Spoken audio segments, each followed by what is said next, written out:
First word, I'm Lisa Mateo. OPEC and its allies may make their biggest cut in oil output since 2020. The move to stabilize prices risks cranking up tensions with the U.S. At their meeting in Vienna today, OPEC plus energy ministers will discuss cutting production by as much as 2 million barrels a day. Now, that could lead to higher gasoline prices for U.S. drivers. Prime Minister Liz Truss warns that the U.K. faces what she calls stormy days. Truss spoke to the Conservative Party conference in an attempt to get her beleaguered government back on track. She says she's determined to break out of the high-tax, low-growth cycle, and that tax cuts show that Britain is open for business. Protesters said to be from the environmental group Greenpeace. They only briefly disrupted Truss's speech before they were escorted out. The world's richest person has found a way to potentially avoid a bruising courtroom battle. Elon Musk has revived his $44 billion offer to take over Twitter. Now, that proposal likely eliminates the need for a trial over whether Musk should be forced to go forward with the purchase. Bloomberg's learned that Musk's legal team sensed that the case was not going so well. The European Union has backed off a new set of sanctions on Russia. Bloomberg's learned it includes support for a price cap on oil sales to third countries. The sanctions also target a range of individuals and entities, including senior Russian officials and those involved in staging the recently widely condemned referendums. Global news 24 hours a day, on air and on Bloomberg Quick Take, powered by more than 2,700 journalists and analysts in more than 120 countries. I'm Lisa Mateo. This is Bloomberg.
When the price of anything goes up, the consequences reach far beyond what you'd expect.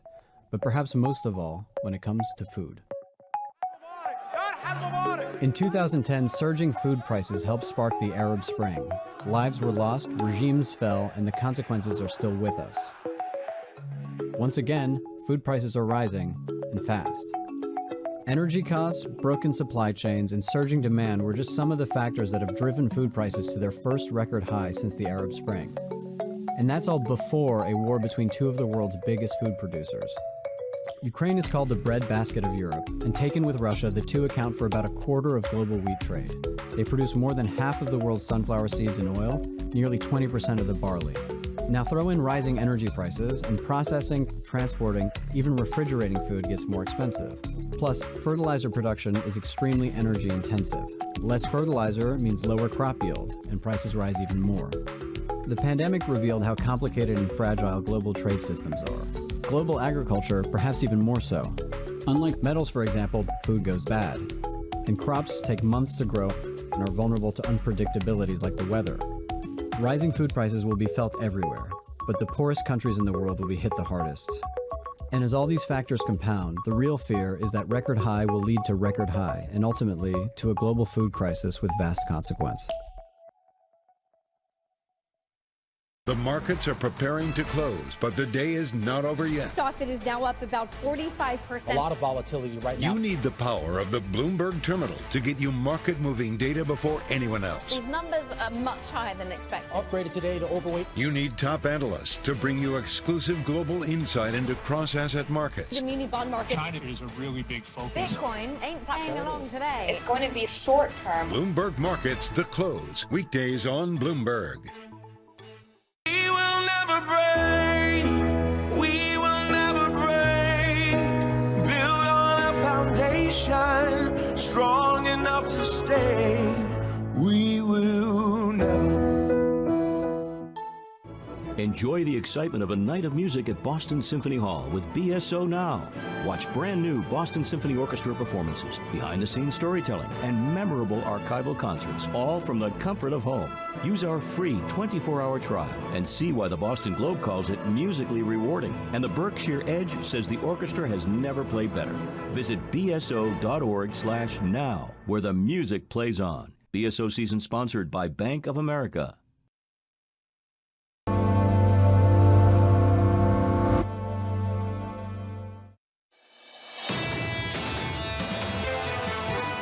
Right now, the pain that I hear every day, the suffering that people tell me they're going through, is on the inflation side. If we let it go, it's a corrosive disease. It's a toxin that erodes the real purchasing power of people. Mary Daly there, the San Francisco Fed president, live from New York City this morning. Good morning. Futures lower on the S&P by 0.8%. Some data from ADP. Let's get to Mike McKee for more. Morning, Mike. Good morning, John. And this may be good news. We don't really know because ADP has changed their formula, and we don't exactly know how it translates into Friday's numbers. But 208,000 jobs on the ADP payrolls creation during the month of September, and that's up from the 185,000, which is the revised number for August.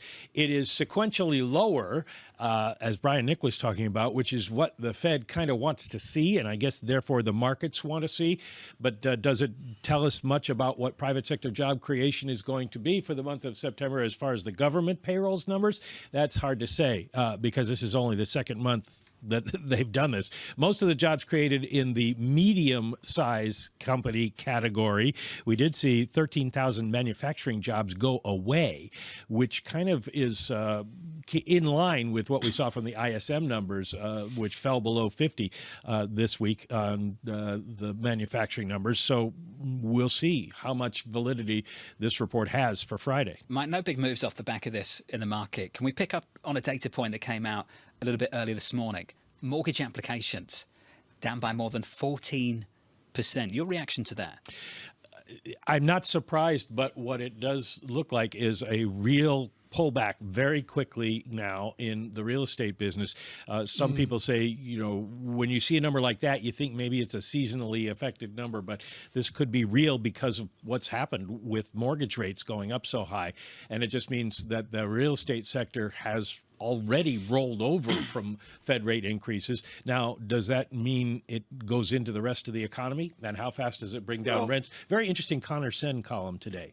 That he's fantastic. A new report, and this is on the Bloomberg, a new report from an agency that tracks rentals says that rental prices are falling because far fewer people are renting now. And this could be the first sign of a drop. Where are they living if they're not owning houses and not renting either? Have you been home to your apartment lately?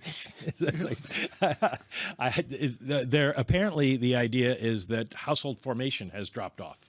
Yeah. And it skyrocketed after the pandemic. A lot of people came out and got out of their parents' houses and got married or moved in with somebody, and now that's not happening. Okay, well, link this together for our viewers and listeners. Another headline, as John mentions at the earlier this morning data. Mortgage rates are back to 2006, 6.75%. I saw another headline, spurious, Toronto home prices down 17%.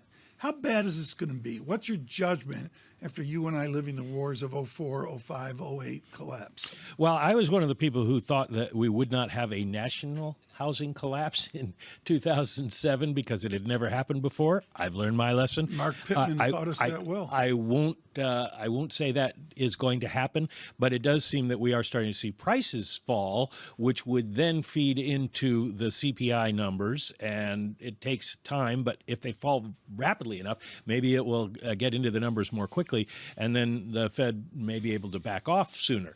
But as we've seen in the United Kingdom, there can be a lot of financial stress that we don't know about out there. Well, which goes to the financial stability issue, which we've talked a lot about. Will this cause the Fed to potentially pull back from some of the rate hiking? We heard from Eddie Ardeni saying that financial